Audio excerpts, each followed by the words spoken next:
You've done a study that covered 4 ASEAN countries, namely Myanmar, Vietnam, Thailand, and Indonesia, and now the Philippines. Your assessment of how aware the companies are. Well, again, I think even globally, companies are starting to wake up to this, especially as they're seeing perhaps increased pressure from investors to disclose such data. I'd say what's unique about Southeast Asia is that we're really seeing the impacts today. And so companies are, in a way, sometimes companies are unknowingly responding and unknowingly adapting. And what we're trying to encourage them to do is to build a strategy around that so that it is more proactive. The unwillingness to share the data. How come there's a hurdle when it comes to transparency? I think in some cases there might be an unwillingness. In many cases it's oh, I didn't connect that to climate change, or yeah, we're doing this, of course, there was a problem. It makes perfect business sense for us to respond to it. They just may not have linked it to a resilience strategy.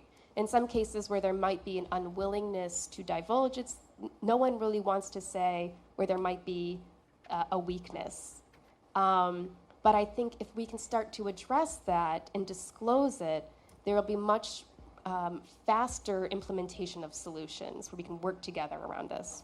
Okay, it's good to see you again from the last interview we did on the boss. Some operational setbacks, but now they're back online. EDC and FG Hydro all back online. But because of those setbacks, the company was made more aware of the difficulties of being hit by either a quake or a typhoon. How imperative is the role of businesses in addressing climate resilience? I mean, you're in the path of every storm. The business is built with this risk built in. So how does it work for FGen? To take it to context, I've been with the group for 20 years. And I think it's only probably in the last 2 years where I would get a text about incoming storms and the assets that could be affected by those incoming storms, including the head office. So there's a lot more awareness about the impact of stronger storms vis-a-vis our assets. And of course, what it also means is that we are much more prepared, because it used to be that we were just specific to, let's say, Batangas. But because our assets are all over the country, these storms do affect the country. And so what we do get is at least a few days of preparation in case certain facilities are impacted more. I can imagine it can be so stressful just getting a text, storm coming, and soon enough. I mean, how do you kick into gear? So the first thing we do is when the storm hits, for example, more recently it hit our wind farm. So the first thing is that we want to account for all our employees, just to make sure that everybody's safe. Then secondly, there's a report about the impact on the facilities itself and also the surrounding communities. And then we act accordingly.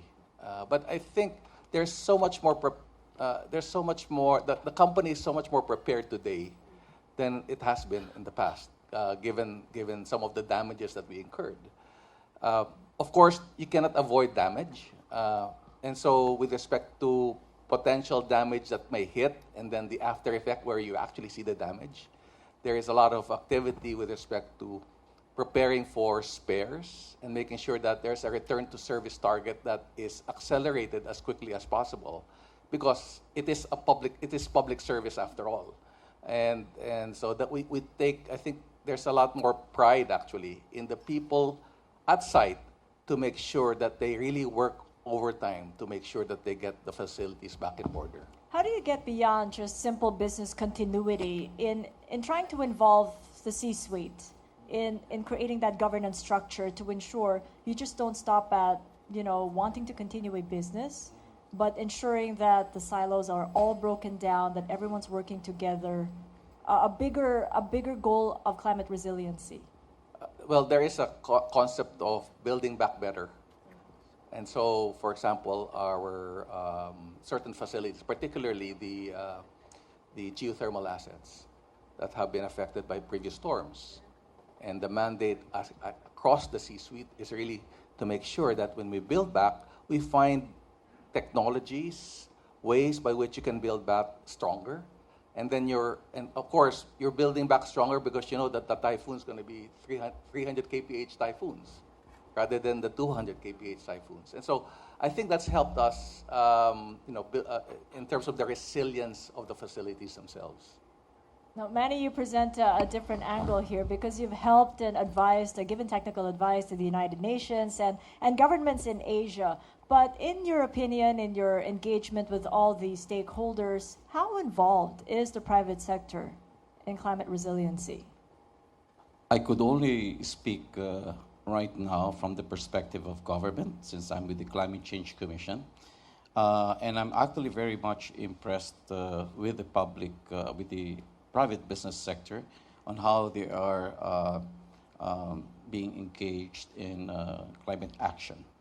And from what I also learned just now, viewing all these films in honor of Mr. Oscar Lopez, I'm very much impressed. In fact, you are really way ahead of the others. And I just hope that if all would follow the Lopez way, I think there's really hope in this country in terms of moving forward towards the pathways of low carbon and also climate resilient development that we aspire for. What do you think could compel all? I mean, is it dependent on the business or industry they're in or the geography they're in? Or is it more than that? Maybe some policy change needed? What are you seeing from your end, Manny? You know, right now the climate policy landscape is well laid out. We have a lot of laws on climate change. We have the Climate Change Act of 2009.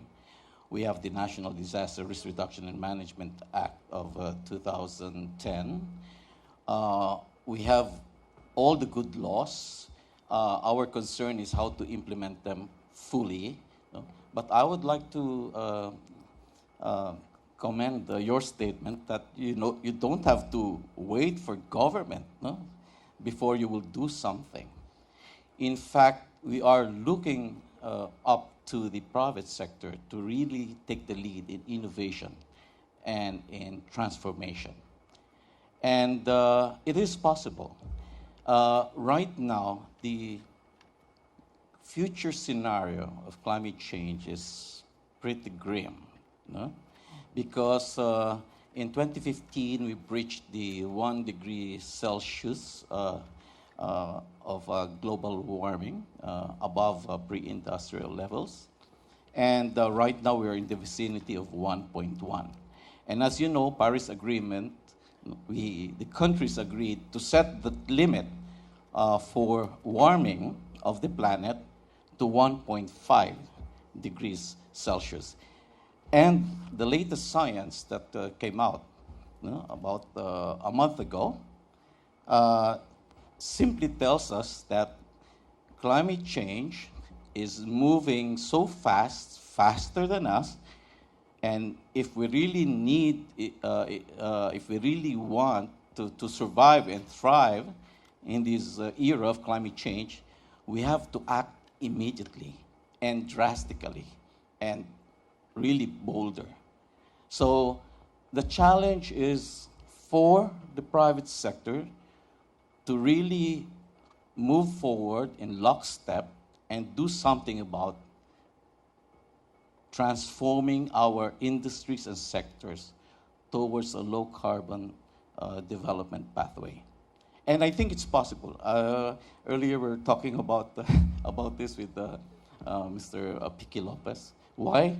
Because if we are business as usual right now, whatever investment requirements we need to transform, we could access that through the Green Climate Fund. Because this Green Climate Fund is the financing mechanism set in the Paris Agreement to help developing countries like us in terms of implementing adaptation programs and also investing in transformative and innovative interventions for our economy. So if the private business sector could access that, I think this presents a lot of opportunities. Last year, there was a $500 million made available by the GCF for the private sector, but there was no taker. And GCF was here last week. In Cebu, we met, and they said the private sector could loan just to finance transformative projects in the private business sector. Any amount, 40 years, zero interest. And if there's risk in your investment, that risk can be absorbed by the GCF. So I hope the private business sector would really seize this opportunity to be able to invest in this transformation. Rey, are you looking towards that goal? I mean, there's a lot of money in the Green Fund, but your companies, as I understand, into social development work, they're socially responsible companies, but not climate resilient. Is that correct? I mean, at what stage are you at in trying to bridge the gap amongst your member companies, Rey? When the Chairman Manny, I think, mentioned the Green Climate Fund. The other fund that has been largely untapped is the People's Survival Fund, which is really a fund for adaptation for communities. And I think there are only 4 municipalities or 6 now that have really tapped into that 1 billion fund per year. That's really an automatic allocation. So half the battle is won because government has allocated the fund. I think the other half is how do you tap into that fund. So resilience for companies in some of the work that we do is looking at resilience of communities. Eileen, I think, mentioned about capital, looking at vulnerability of communities surrounding the companies and where they operate. And oftentimes that resilience is not present as would a company's operations would be. So we're seeing a lot of companies addressing vulnerabilities. Whether this is vulnerability defined as human capital, so looking at workforce development or looking at improving education, education for its constituents and for its workforce, or looking at vulnerabilities in terms of income. The data would show that poverty rates have gone down. It's down to 21%. But the data will also show that half of the population, a recent study by PIDS would show that half of the population can actually fall back into poverty.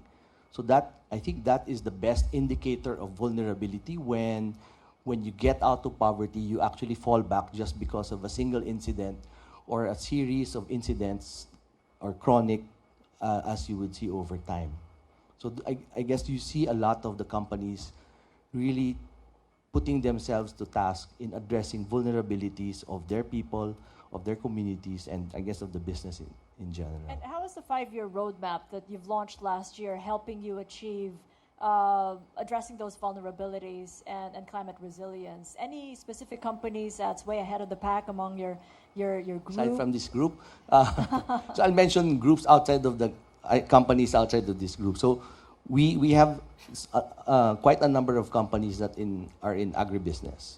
So they're looking at, again, making sure that we have food security, but also making sure that we have agricultural growth, whether that's exports or domestic consumption.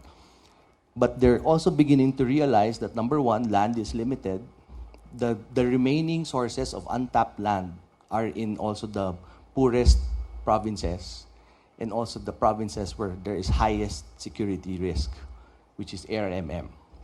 So the biggest challenge is how do you tap that land and make sure that there is growth that is inclusive. So some of the companies that we work with are actually trying to find ways where communities are part of the value chain and they move up along that value chain. So that's one example. I think there are also companies that are also trying to make, again, going beyond philanthropy and going beyond working with their communities. It's making sure that their communities are part of the operational business. Kenneth, you provide us a different angle here. Coming from the government, the last time we talked, it was still the APEC CEO Yeah, Summit, that's and you were 2015. you were still the health undersecretary That's at that true. time.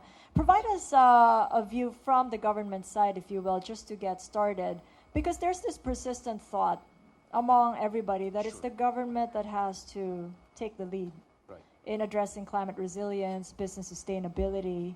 How can we break that mode and get the private sector to actually, take the lead themselves, because they're the most affected when storms hit?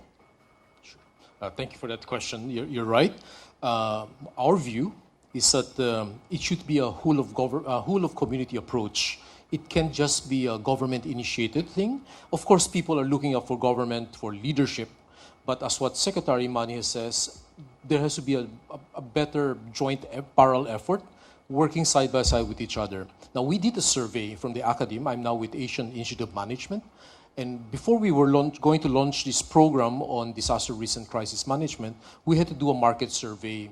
And that market survey told us that government agencies, by and large, both national and local, and some industry sector, primarily the utilities, and those working in finance, are very worried about climate change and managing disaster. But that's not the problem. The problem is we know about it, we have aspiration, and there are policies set. We just don't know how to get it done. So there seems to be a policy execution mismatch, and I hope that could be addressed. I'm confident that if we invest in that area, many of the problems that we're seeing will disappear. Secondly, we also found out that people, by and large, still has this perspective, and I called it cognitive dissonance, that we're living in normal times.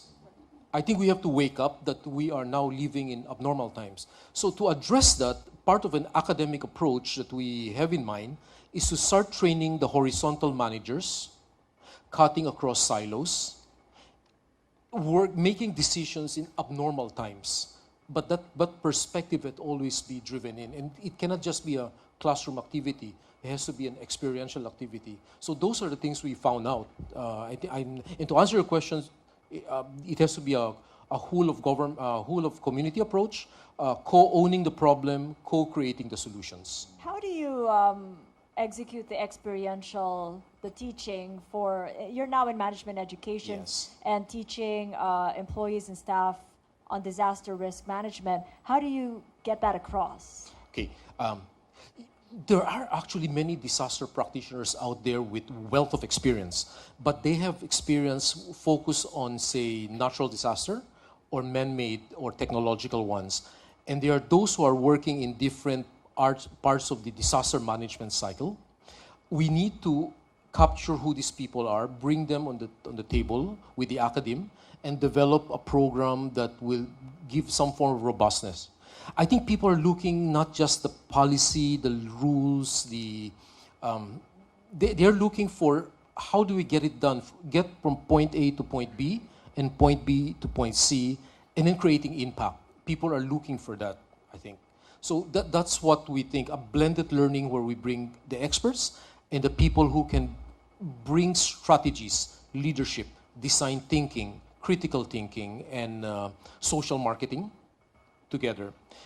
And when you mention if it's a government or private sector, and I also want to agree with Rey here, my friend, that the community should not be neglected. Because we found out that when we were training local government, they have wonderful plans, they have written plans, except that they did not talk to each other. So it was a good plan in paper, but when we tested it, it wouldn't work.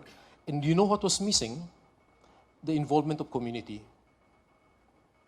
And now they realize that. So now they're going to have a bottoms-up approach. And we're now seeing a number of barangays within Makati area building a community effort to learn about climate change, resiliency, adaptation, and then disaster risk mitigation.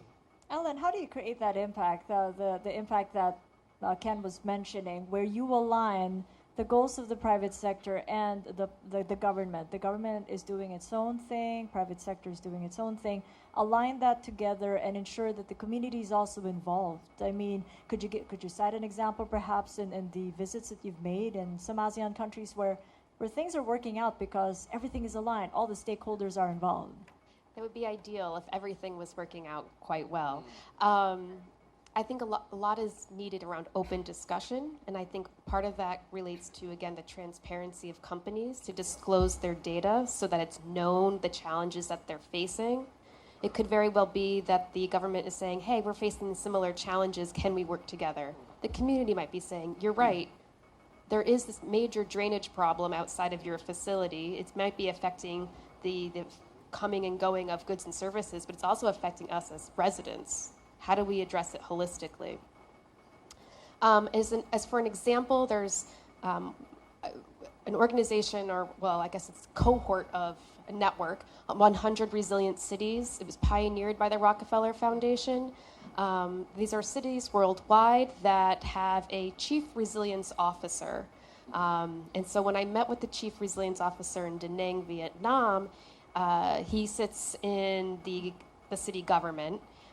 And he was working on a broad resilience strategy, so not just climate, but also focused on socioeconomic development issues. And together with UNISDR, together with local businesses, they all came together to develop that strategy, all providing feedback and input onto the needs and the issues that need to be addressed. When I last spoke with him, he was now looking to get a sense of, okay, now that we know what the problem is, how are we going to implement it? There's a strategy to implement it, but we need to execute. And so when I last spoke with them, he was hoping for that continued partnership.